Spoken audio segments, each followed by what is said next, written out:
What's up, guys? Welcome to Investing by the Numbers. I'm Simon Thompson, and today we're going to cover the 4 time-tested principles of analyzing a dividend stock. Now, these are principles that my father has used to massively outperform the market for over 27 years.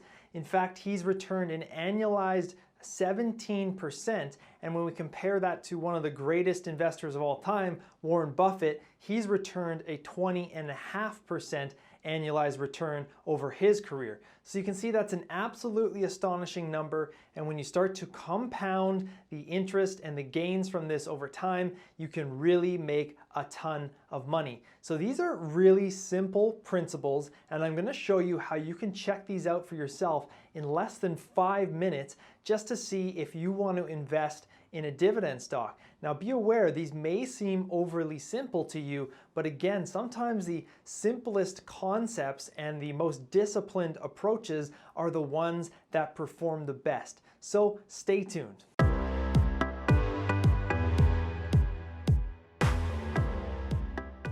Okay guys, so we're going to take a quick look at these 4 principles. I'm going to give you a basic overview, and then we'll dive into the computer. I'll show you exactly how to check these things out for yourself in under 5 minutes using free or very cheap tools.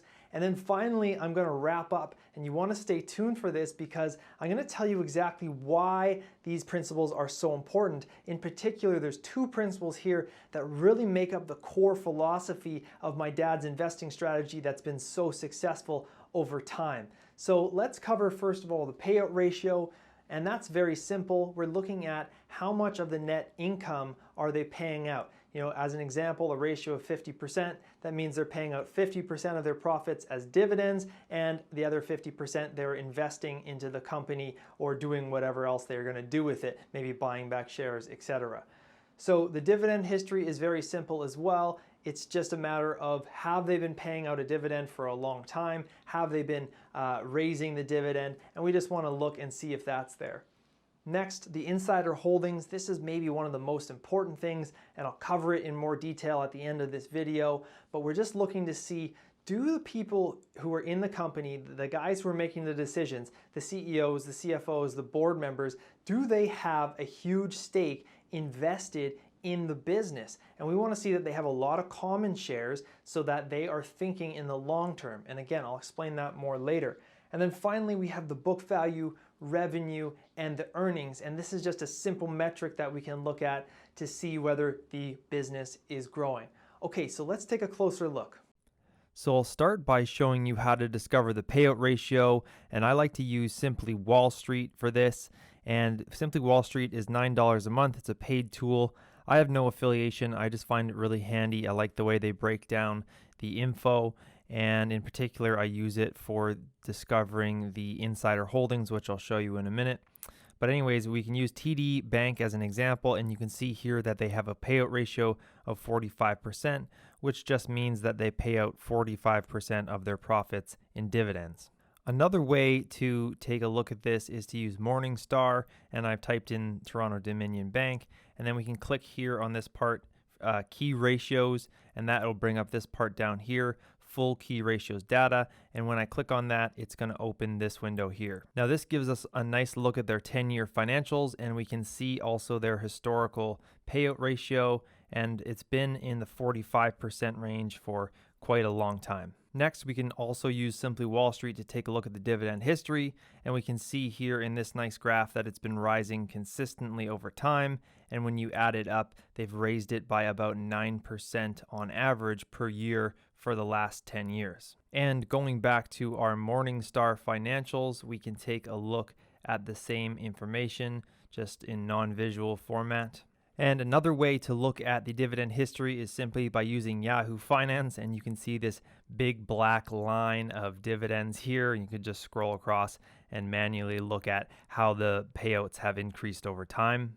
Next, we'll take a look at the insider holdings, and we do that by clicking Management in Simply Wall Street. And we can see here that the president, the group president, which is also another word for the CEO, he owns 33.8 million of shares. The CFO owns 21.9 million, and the group head of wholesale banking owns 31.3 million.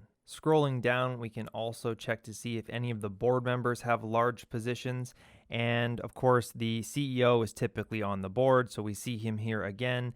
And we can scroll down and see that there's a couple of other people with fairly significant positions, although 1.6 million or 1.1 million for this person here isn't really that substantial. And scrolling down even further, we can see the top shareholders, and sometimes there's a key shareholder listed here that stands out, but in the case of TD Bank, it's all just large institutions, and so this doesn't really tell us anything at all.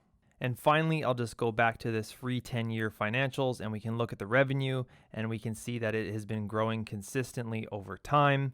We can also look at the net income and can see that that has also been growing consistently over time. And finally, we can look at the book value per share. And the book value per share, essentially what that means is that it is the assets minus the liabilities. Okay, so the positives on the balance sheet minus what they owe. And if they were to liquidate their business today, which means sell everything and shut their business down, how much would they get for everything? Now, this is a hypothetical number because it's just what's on their balance sheet, what's in the books accounting wise. It's not necessarily what they could actually get today, but it gives us a decent idea of what the company is worth, or it gives us one look at what the company may be worth. And going back to Simply Wall Street, we can see another visual representation here if we click on past performance, and we can see their profit margin and profits in a graph. So these are the ways that you can check it. You don't necessarily need to use Simply Wall Street, but especially for the insider holdings, I find it very helpful. And insider holdings are really key to my investment philosophy, which I'll explain in a minute. Okay guys, I hope you found that valuable. Listen, drop a comment if you have questions. I'd love to answer them.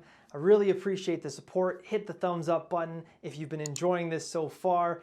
Thanks so much. So let's cover finally in deeper detail the payout ratio and the insider holdings. And I want to explain to you why these are so important. So starting with the payout ratio, this really is a metric not only of how much are they paying out of their profits, but it's a metric of the company's health, okay? What tends to happen when a company is struggling is their net income goes down, but their dividend stays at the same level. And this is because companies don't want to cut their dividend because it signals to the market that they're not going to do well. If they're having a tough year, they're putting out a story like, hey, this happened, but it's going to be okay in the future. And a good example is GE. We can see that in 2015, 2016, 2017, the payout ratio really spiked to the moon beyond 100%. And this was a huge warning sign if you were an investor. And lo and behold, flash forward to today, that stock has been plummeting.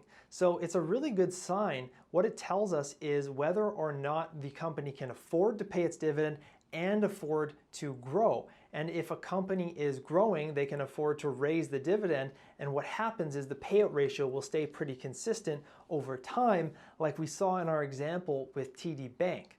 Okay, so that is one of the key things to look at because my dad wants to know, are they going to be able to pay me over the long term? And that tends to give you a business where they're actually going to succeed over the long term as well.